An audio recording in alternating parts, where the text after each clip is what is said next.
Hey guys, আসসালামু আলাইকুম সবাইকে। স্কুইড গেম সিজন 2 আমরা অলরেডি দেখে নিয়েছি। থ্রিলার এবং অ্যাকশনে ভরপুর এই মুভিটির সিজন 3-তে কী হতে চলেছে এই নিয়ে আমাদের জল্পনা কল্পনার শেষ নেই। এই গল্পের শেষে কী হতে চলেছে আর জিহানেরই বা কী হবে, এই সব কিছু নিয়ে আমি আমার মতো করে বিশ্লেষণ করার চেষ্টা করব। স্কুইড গেম সিজন 1 শেষ হওয়ার প্রায় 3 বছর পর আমরা স্কুইড গেম সিজন 2 দেখতে পাই। এর মধ্যে জিহান অনেক পরিকল্পনা করেছে গেমটিকে কিভাবে ধ্বংস করা যায়।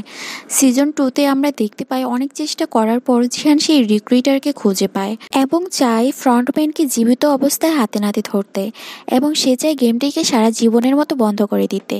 কিন্তু এতে সে ব্যর্থ হলে সে ডিসাইড করে সে নিজেই গেমে যাবে, কারণ এটিই ছিল তার লাস্ট উপায়। তারপর আমরা জিহানকে গেমে এন্টার করতে দেখি। সে অন্যান্য প্রতিযোগীদের বাঁচানোর জন্য অনেক চেষ্টা করে যায়, কিন্তু তাতে কোনো কাজ হয় না। একের পর এক মানুষ মরতে থাকে। এই কাজটি আরও অনেক বেশি কঠিন হয়ে যায়, কারণ ফ্রন্টম্যান নিজেই একজন প্লেয়ার হিসেবে তাদের সাথে খেলতে আসে এবং তাদের সব পরিকল্পনা আগে থেকেই জেনে যায়।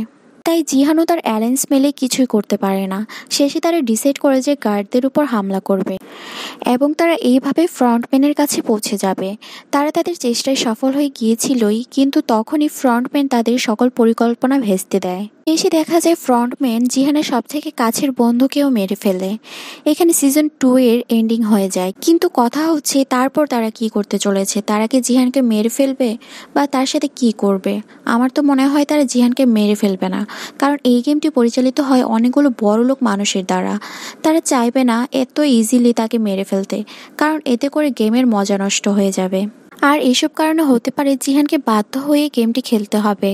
কিন্তু এখানে জিহান এটি বুঝতে পারবে না যে 001 নাম্বার ছিল আসলে ফ্রন্টম্যান, কেননা সিজন 2 এর শেষের এন্ডিংয়ে ফ্রন্টম্যান মাস্ক পরা ছিল। যেহেতু সিজন 2 এ 001 অর্থাৎ ফ্রন্টম্যান জিহানের অনেক ভালো বন্ধু হয়ে গিয়েছিল এবং সে বুঝতে পেরেছে যে তাকে ওরা আটকে রেখেছে, তাই এটা হতে পারে সে তার বন্ধু ভেবে সেখান থেকে তাকে উদ্ধার করার চেষ্টা করতে পারে। এখন আসি কেনই বা ফ্রন্টম্যান একজন প্লেয়ার সেজে গেমে প্রবেশ করেছিল এবং জিহানের সাথে এত ভালো বন্ধুত্ব করার চেষ্টা করেছিল। তার প্রথম কারণ হলো সে এই কারণে গেমে প্রবেশ করে যাতে সে জিহানের প্রত্যেকটি পদক্ষেপ লক্ষ্য করতে পারে।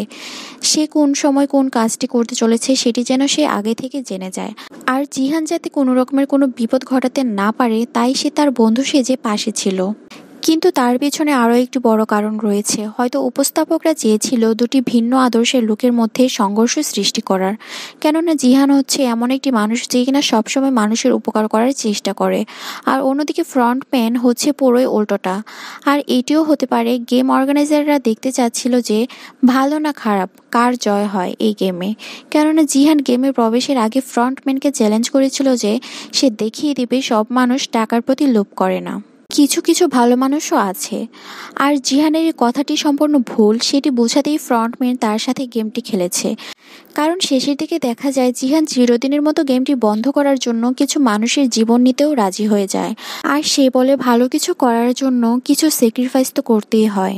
আর এখানে ফ্রন্টম্যান তাকে বোঝাতে সক্ষম হয়েছে ভালোর জন্য হোক বা খারাপের জন্য সে তো মানুষ খুন করেছে, তাই এই দুনিয়ার কেউই ভালো মানুষ নয়। এখানে একটি জিনিস বোঝার আছে, ফ্রন্টম্যান এমন একটি প্লেয়ার যে কিনা তার পয়েন্ট অফ ভিউ প্রমাণ করার জন্য যে কোনো কিছু করতে পারে।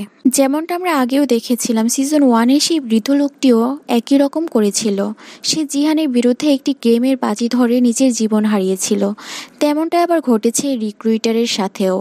জিহানের সাথে বাজি লেগে সে নিজেই নিজের জীবন দিয়ে দিয়েছিল, কারণ তারা গেমের প্রতি এতটাই অবসেসড ছিল যে তারা নিজের জীবনেরও তোয়াক্কা করেনি। তারা খেলার মাধ্যমে নিজেদের আদর্শ প্রমাণ করতে চায়। ঠিক তেমনই ফ্রন্টম্যানও জিহানকে হারাতে চেয়েছে, কেননা জিহান তার সাথেও বাজি লেগেছিল। এখন আরেকটি প্রশ্নে আসা যাক, পুলিশ অফিসারের তাহলে কি হবে? সে পুরো সিজনে সে আইল্যান্ডকে খুঁজতে থাকে, কিন্তু কোনো লাভ হয় না, কেননা কেউ তাদের ইনফরমেশন লিক করে দিচ্ছিল। আর সেটি কেউই নয় বরং সেই ক্যাপ্টেন লোকটি যে কিনা তার জীবন বাঁচিয়েছিল। শুরু থেকেই ক্যাপ্টেন লোকটি তাকে ভুল দিক নির্দেশনা দিয়ে নিয়ে যাচ্ছিল, যাতে করে সে গেমের স্পটটি খুঁজে না পায়। আসলে সে ফ্রন্টম্যানেরই একজন লোক। ফ্রন্টম্যানই তাকে পাঠিয়েছিল সেই পুলিশ অফিসারকে বাঁচানোর জন্য, কেননা সে তার ভাই ছিল। ফ্রন্টম্যান ইচ্ছা করলে সিজন 1-এ তাকে মাথায় গুলি করে মেরে ফেলতে পারত, কিন্তু সে সেটি করেনি। সে এমন জায়গায় তাকে গুলি করেছে যাতে করে সে মারা না যায়, এবং সে সেই ক্যাপ্টেন লোকটিকে পাঠিয়েছে যাতে করে সে তাকে বাঁচিয়ে নিয়ে যায়। ফ্রন্টম্যান সেই ক্যাপ্টেনের মাধ্যমে তার বিশ্বাস অর্জন করেছে, এবং 2 বছর যাবৎ ওই ক্যাপ্টেনের সাথে সে যেই আইল্যান্ডটি খোঁজার চেষ্টা করছে, কিন্তু ফ্রন্টম্যানের কথায় ক্যাপ্টেন তাকে কখনোই সেই আইল্যান্ডের কাছে নিয়ে যায়নি। এখন আরেকটি প্রশ্ন থেকে যায়, প্লেয়ার 246 কি মারা গেছে? আমরা আগের এপিসোডগুলোতে দেখেছিলাম যে প্লেয়ার 246 হচ্ছে সেই অসুস্থ মেয়েটির বাবা, যে মেয়েটির প্রতি গেমের একজন গার্ড মেয়েটির কিছুটা সফট কর্নার ছিল। আর সেই সিনটি দেখে বোঝা যায় যে লোকটি সেই 246 নম্বর লোককে গুলি করেছে সে আর কেউই নয় বরং এই মেয়েটি। হতে পারে মেয়েটি তার এমন জায়গায় গুলি করেছে যাতে করে সে পুরোপুরি মারা না যায়। গেমটিতে যেসব মানুষ পুরোপুরি মারা না যায় তাদের অর্গান নিয়ে বিক্রি করে দেওয়া হয়। হতে পারে সেখান থেকেই সেই গার্ড মেয়েটি তাকে সাহায্য করবে পালিয়ে যাওয়ার জন্য। এখন আসা যাক মেইন আলোচনায়। সিজন 3-এর যে পোস্ট ক্রেডিট সিনটি দেখানো হয়েছে তাতে আমরা রেড লাইট গ্রিন লাইট গেমের সেই পুতুলটিকে দেখতে পাই, কিন্তু এখানে পুতুলটির চেহারা একটু অন্যরকম।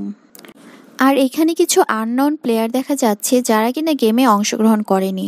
যেহেতু সবাই গেমটি খেলতে বাধ্য হয়েছে, হতে পারে এই গেমটি আবার নতুন করে খেলানো হবে, কিন্তু একটু কঠিনভাবে।